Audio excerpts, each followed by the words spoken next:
what's up mga master? In today's vlog, finally pupunta na tayo sa Orion Shop, Muffler Shop, para ipakabit natin tong XL exhaust dito sa ating RC390. So marami na kasing nagsasabi sa akin at nangungulit ng mga kaibigan na ipakabit ko na daw kasi sobrang tahimik nga nitong RC390 eh. Ako naman, ang reason ko naman bakit dinidelay ko pa, kasi medyo gusto ko muna ng ano yun, yung katahimikan. Kasi galing ako sa mga bikes na talagang maiingay. Pero na-realize ko din na yeah, it's time na din na i-upgrade na rin yung exhaust nito.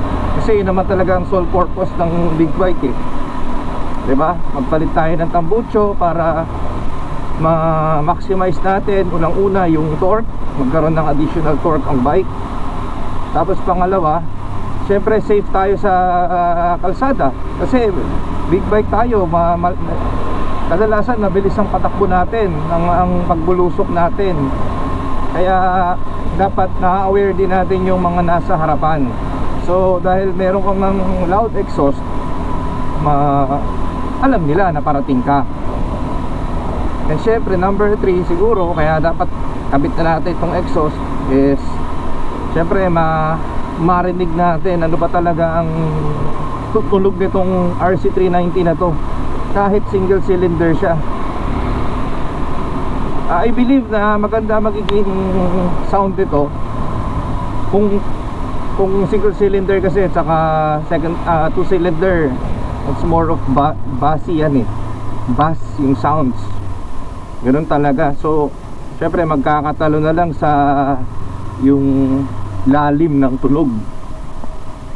Pero I don't want to expect na super duper ganda nitong RC390. Basta sa atin eh magkaroon tayo ng magandang sounds sa XL exhaust natin. And yun pa pala, isa din yung purpose bakit tayo magpapalit ng ating exhaust. Ito ba exhaust ko? Yan. So ang purpose din, kasi sa racetrack required din talaga na naka-exhaust. Yun ang pinaka isang purpose natin. One of the main purpose natin is magpalit na talaga ng exhaust. Kasi pag sa racetrack, unang-una wala tayong side mirrors, nakatanggal yan. Tapos syempre bawal ka naman magbusina doon. Hindi alam ng katabi mo na nandyan ka na. So ibigay ka rin dapat ng awareness sa mga kasama mo. And normally ang ginagawa talaga pag minsan hindi ka naka-exhaust, hindi ka tatanggapin sa racetrack eh. Depende kung karera. Pero kung track day pwede. Pero kung karera, I think one of the minimum requirements talaga magpalit ka ng exhaust. So yun, malapit na tayo dito sa Orion.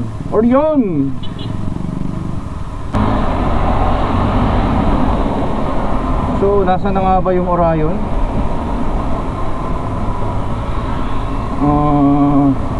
Yun, parang dito yun eh.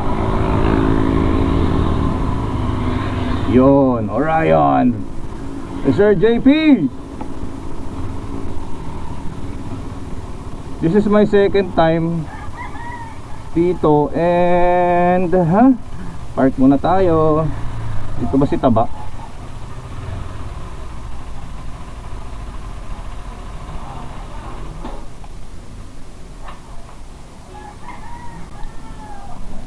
Sana si Taba?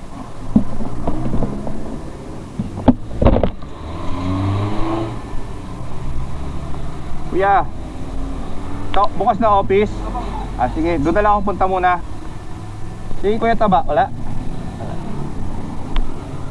Ayun, ito ko tayo sa opisina.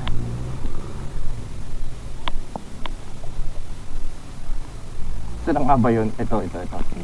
So, guys, if you want to find exhaust, elbow, I'm sure kilala nyo na to sila. Dito tayo. Wow, look at the monster.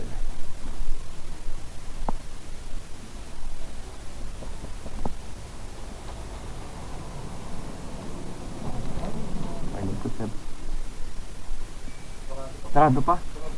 Tambay muna. Opo.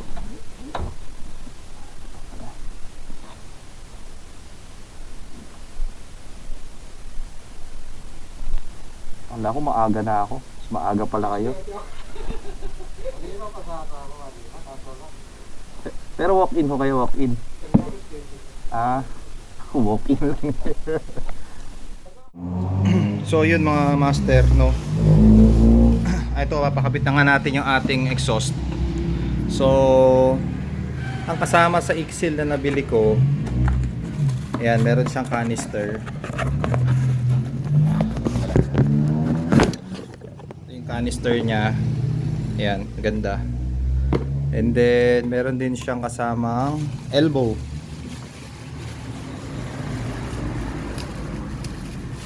Ayan. So ngayon, link pipe na lang ang aming ilalagay, kakabit. Ito lang. Tapos tatanggalin na natin. Basta yun, so ibig sabihin ko yan, wala na. Wala na to. Wala lang gamit, no? Wala na. Sige, sige, kunin ko na lang mamaya. Yun, ganda ng forma. Yun.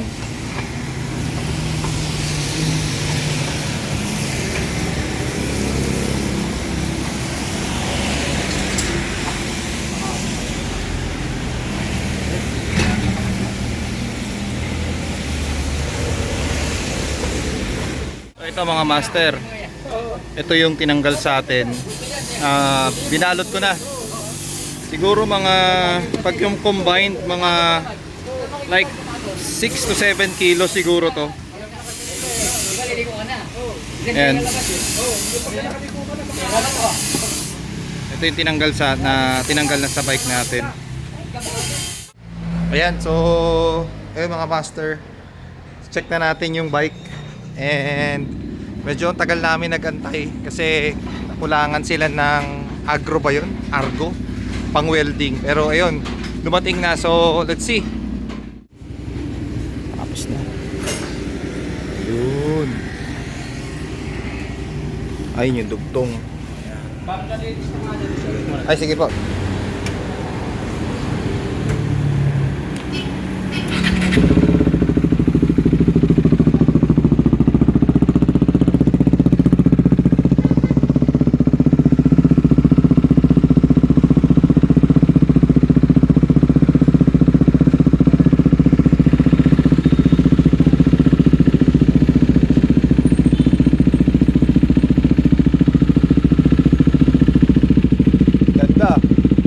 Ganda.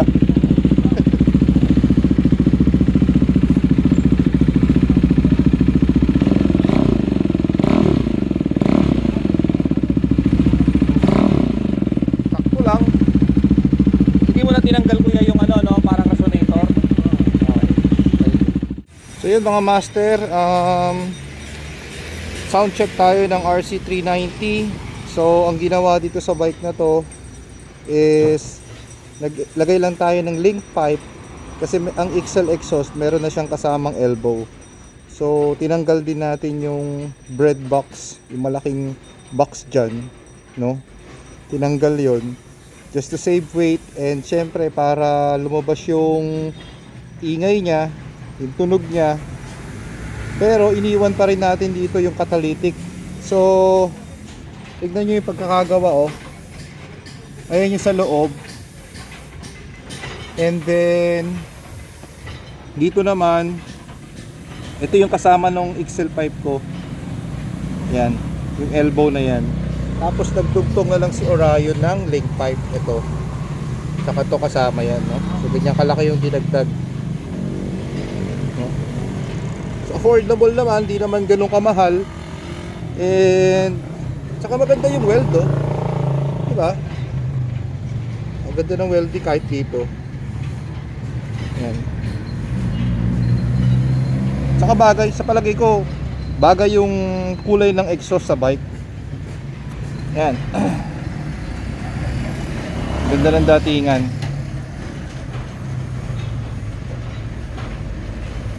So, ayun, sound check na natin para sa inaabang-abangan na RC390.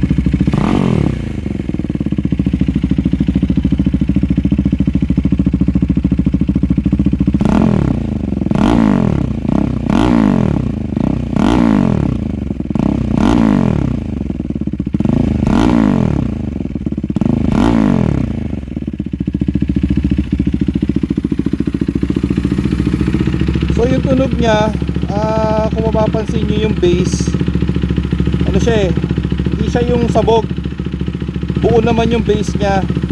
Kaya lang di lang siya sobrang lakas, di lang sobrang ingay, no?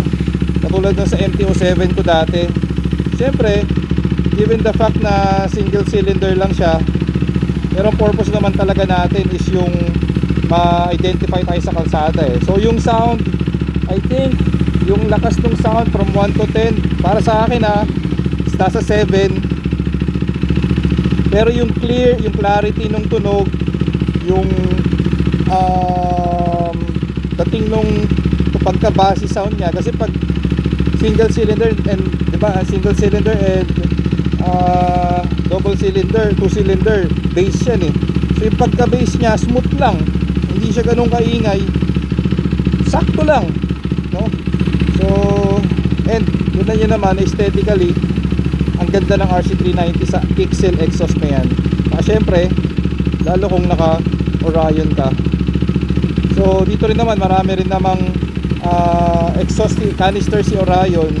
Nangyari lang talaga na meron akong canister na dala. So, yun.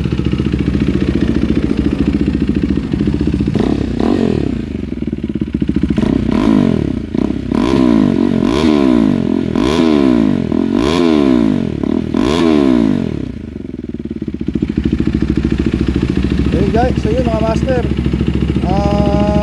test ride na natin.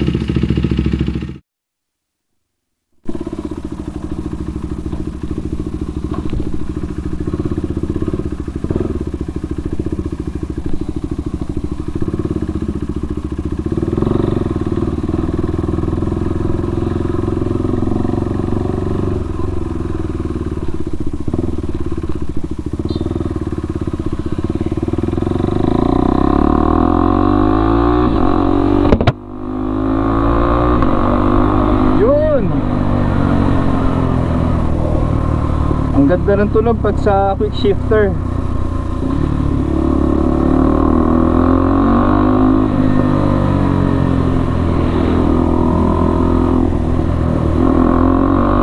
Oh, lumakas yung torque oh. Parang nakahinga talaga siya.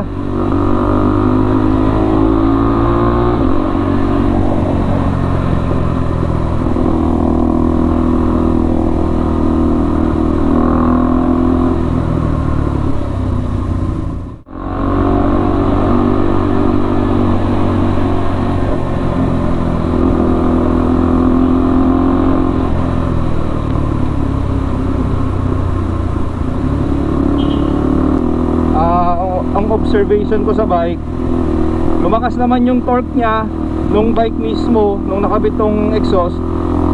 Kasi yung sa primera and segunda, makikita mo talaga na ayan oh, may sipa talaga eh, saka para talaga siyang nakahinga. Tapos ayun, medyo rinig na rinig ko na siya, hindi nga lang siya talaga nakakabingi, which is maganda.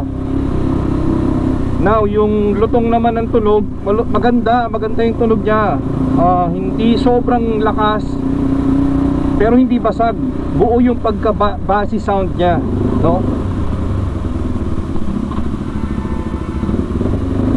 Saka ramdam mo talaga yung bike na para talagang nakahinga siya eh. Siguro dahil din sa medyo gumaan ng mga 4 na kilo, ganun.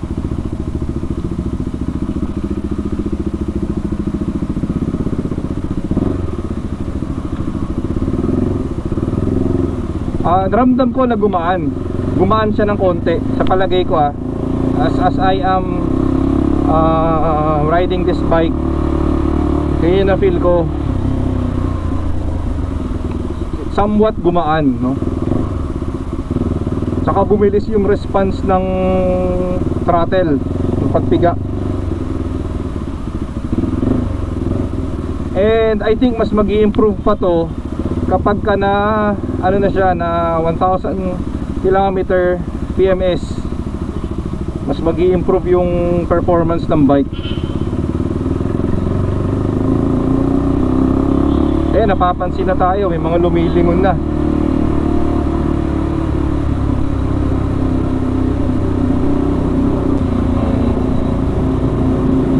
effect pa kaya yung bomba-bomba dito?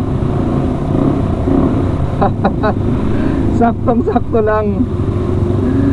Hindi masyadong hindi mo masyadong ramdam yung bomba sa mga tunnel. So ngayon, try natin sa NLEX. Tignan natin anong performance. Game!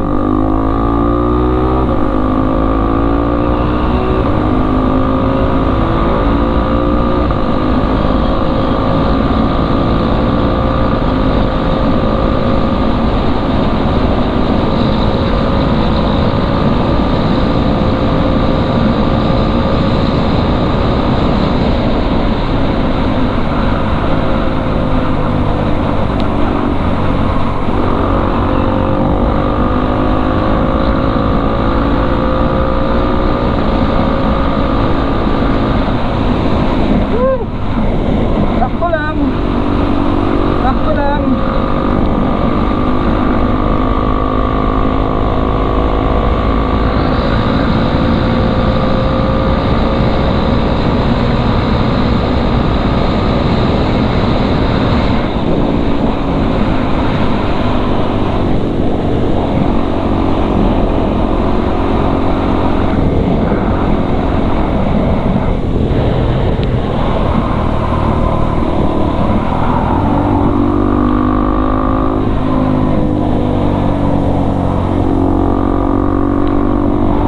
Ng RC390 na naka cut delete na and naka exhaust, so di naman siya super duper ingay, sakit sa tenga, tama lang, pero nakadagdag siya ng torque sa bike and at the same time tayo ay naririnig na. So maganda to, masubukan na natin sa racetrack at saka sa, or kaya naman sa Marilake. So yun mga kamaster, thank you for watching this video. And syempre para masubaybayan ako o may pagpapabomba, wala, hanggang ganun lang ang bomba natin. So yun, yun kasi tambayan ng mga batang nagpapabomba yun. Dati pag dumadaan ako sa Ninja 1000, nagsisigawan yung mga yan. So ngayon, ano tayo kumbaga silent lang ang profile natin. Ano lang tayo, tamang tunog lang. So yun, again, salamat mga master for watching this video. And for more videos about my KTM RC390, make sure lang to follow my page, J on Wheels. And yun lang, ride safe sa ating lahat. Ciao!